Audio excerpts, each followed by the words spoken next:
Gaza, जहां की हर एक गली में जख्म है और हर बिखरी ईंट पर खून के धब्बे, जहां एक तरफ ध्वस्त इमारतों से चीखें उठती हैं तो दूसरी तरफ भविष्य को लेकर दिखता है अंधकार। इस बीच एक वैश्विक महाशक्ति के राष्ट्रपति का बयान आता है। The U.S. will take over the Gaza Strip and we will do a job with it too. America Gaza पट्टी पर कब्जा करेगा और इसे मध्य पूर्व की रिवेरा बना देगा। क्या ये भू राजनीतिक सत्ता की सबसे बड़ी चाल है या फिर इतिहास की सबसे बेतुकी कल्पना? इन सभी सवालों के जवाब जानेंगे आज के इस एपिसोड में। हाल ही में इजराइल के प्रधानमंत्री बेंजामिन नेतन्याहू संयुक्त राष्ट्र अमेरिका के दौरे पर थे। इस दौरे को पहले से ही इजराइल, हमास और गाजा के दृष्टिकोण से महत्वपूर्ण माना जा रहा था और हुआ भी कुछ ऐसा ही। संयुक्त वार्ता के बाद जब अमेरिकी राष्ट्रपति डोनाल्ड ट्रंप और इजरायली प्रधानमंत्री नेतन्याहू एक सामूहिक प्रेस कॉन्फ्रेंस को संबोधित करने पहुंचे तो अपने बयान में ट्रंप ने कहा, अमेरिका गाजा पर कब्जा करेगा, उस पर विकास करेगा, वहां मौजूद हथियारों को निष्क्रिय करेगा और जरूरत पड़ने पर वो अमेरिकी ट्रूप्स की तैनाती भी करेगा और गाजा को मध्य पूर्व का रिवेरा बना देगा। बता दें कि रिवेरा एक फ्रेंच शब्द है जो आमतौर पर समुद्र के किनारे स्थित आलीशान और समृद्ध पर्यटन स्थलों के लिए इस्तेमाल किया जाता है। इसे आमतौर पर फ्रांस और इटली की शानदार कोस्टल समुद्र तटीय जगहों के संदर्भ में जाना जाता है।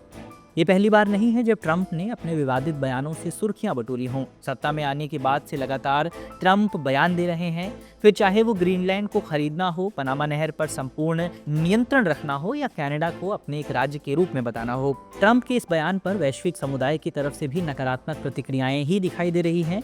जॉर्डन और मिस्र जैसे देश जहां ट्रंप फिलिस्तीनियों को स्थानांतरित करना चाहते हैं, उन देशों ने भी इस बयान को सही नहीं बताया है। अंतर्राष्ट्रीय समुदाय ने भी इस योजना की आलोचना की है। संयुक्त राष्ट्र के उच्चायुक्त वॉल्कर तुर्क ने कहा है कि किसी भी देश की आबादी का जबरन स्थानांतरण अंतर्राष्ट्रीय कानून के तहत सख्त रूप से निषिद्ध है, क्योंकि अंतर्राष्ट्रीय कानून के तहत किसी भी आबादी को जबरन विस्थापित करना प्रतिबंधित है।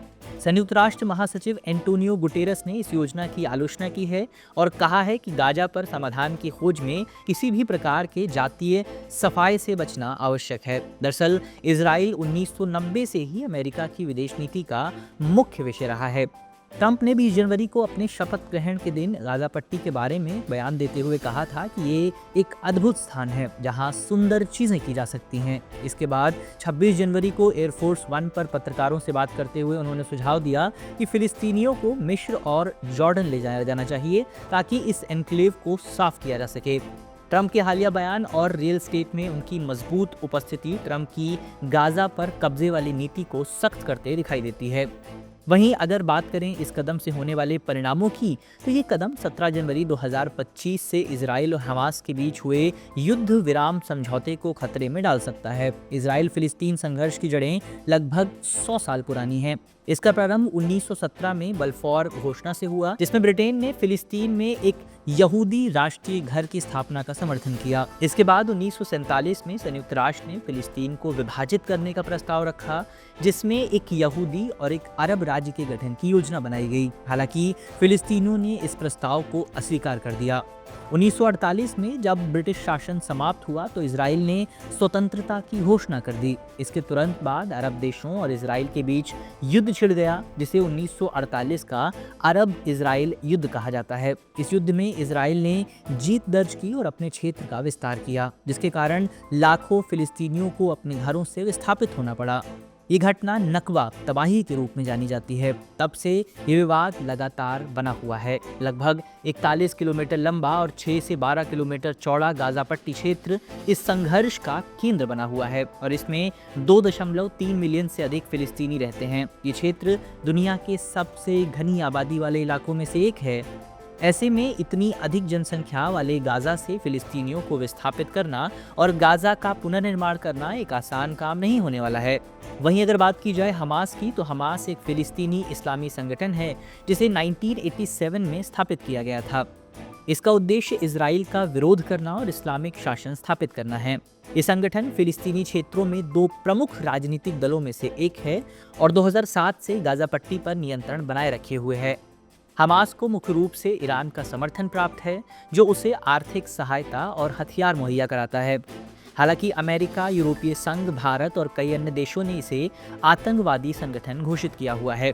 वापस आए अगर खबर पर, तो ट्रंप की ये योजना पश्चिमी एशिया में अमेरिका की सैन्य उपस्थिति को मजबूत करने, इजराइल के साथ संबंधों को बढ़ाने और लाल सागर पर प्रभुत्व कायम करने के प्रयास के रूप में देखी जा सकती है। हालांकि ये योजना गाजा की गहरी राजनीतिक, ऐतिहासिक और सुरक्षा संबंधी जटिलताओं को पूरी तरह से नजरअंदाज करती है। तो अब देखना दिलचस्प होगा कि गाजा की राख में उठती इस राजनीतिक लौ से एक नया भविष्य उभरेगा या ये सिर्फ एक भू राजनीतिक साजिश की शुरुआत है।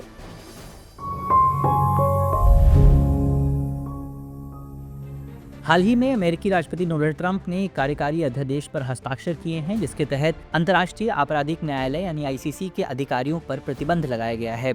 निर्णय आईसीसी द्वारा अमेरिकी नागरिकों और उसके सहयोगियों, विशेषकर इजराइल के खिलाफ जांच के जवाब में दिया गया है। प्रतिबंधों में आईसीसी अधिकारियों के अमेरिका में प्रवेश निषेध और उनके परिवार पर वित्तीय व वीजा प्रतिबंध शामिल है।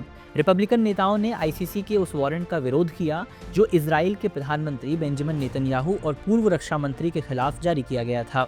बता दें कि ये पहली बार नहीं है जब अमेरिका ने आईसीसी पर प्रतिबंध लगाए हैं। 2020 में ट्रंप प्रशासन ने अफगानिस्तान में अमेरिकी सेना की जांच पर आईसीसी अभियोजकों पर कार्यवाही की थी। आईसीसी के अध्यक्ष ने चेताया है कि ये प्रतिबंध न्यायालय की स्वतंत्रता को कमजोर कर सकते हैं। हाल ही में ऑस्ट्रेलिया ने सख्त घृणा अपराध विरोधी कानून पारित किया है, जिसमें आतंकवादी अपराधों और घृणा प्रतीकों के प्रदर्शन पर अनिवार्य न्यूनतम सजा का प्रावधान है। इस कानून का उद्देश्य यहूदी विरोधी घटनाओं में वृद्धि को रोकना है। कानून के तहत नाजी सलामी जैसे कम गंभीर घृणा अपराधों पर 12 महीने की न्यूनतम जेल, जबकि आतंकवादी अपराधों के लिए 6 वर्ष की सजा होगी। प्रधानमंत्री एंथनी अल्बनीज ने कहा कि घृणा अपराधों में शामिल लोगों को जवाबदेह ठहराया जाएगा। बता दें कि हाल ही के महीनों में ऑस्ट्रेलिया में यहूदी समुदाय पर हमले बढ़े हैं, जिसमें सिडनी में विस्फोटों से भरे वाहन का मिलना शामिल है। वहीं न्यू साउथ वेल्स राज्य ने भी अपने घृणास्पद भाषण कानूनों को सख्त करने की घोषणा की है। हाल ही में अमेरिकी विदेश मंत्री मार्को रूबियो ने 20-21 फरवरी को दक्षिण अफ्रीका में होने वाले G20 शिखर सम्मेलन में भाग लेने से इनकार कर दिया है। उन्होंने आरोप लगाते हुए कहा कि मेजबान सरकार अमेरिकी विरोधी एजेंडा अपना रही है। उन्होंने दक्षिण अफ्रीका पर निजी संपत्ति अधिग्रहण और जलवायु परिवर्तन एजेंडे को बढ़ावा देने का आरोप लगाया। बता दें कि ये कदम डोनाल्ड ट्रंप द्वारा दक्षिण अमेरिका के भूमि सुधारों की आलोचना और वहां के लिए अमेरिकी वित्तपोषण रोकने के वादे के बाद आया है।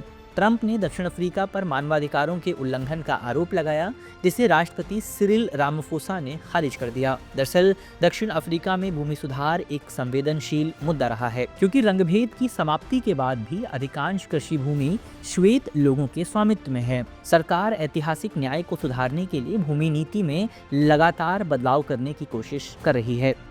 तो व्यूअर्स, चर्चा को यहीं विराम देते हैं और नोट करते हैं आज का हमारा सवाल। अमेरिकी राष्ट्रपति डोनाल्ड ट्रंप के गाजा पर दिए गए बयान का इजराइल और हमास के युद्ध विराम पर क्या प्रभाव पड़ेगा? टिप्पणी कीजिए। मिलते हैं आपसे अगली वीडियो में, तब तक के लिए अपना ख्याल रखिए। धन्यवाद।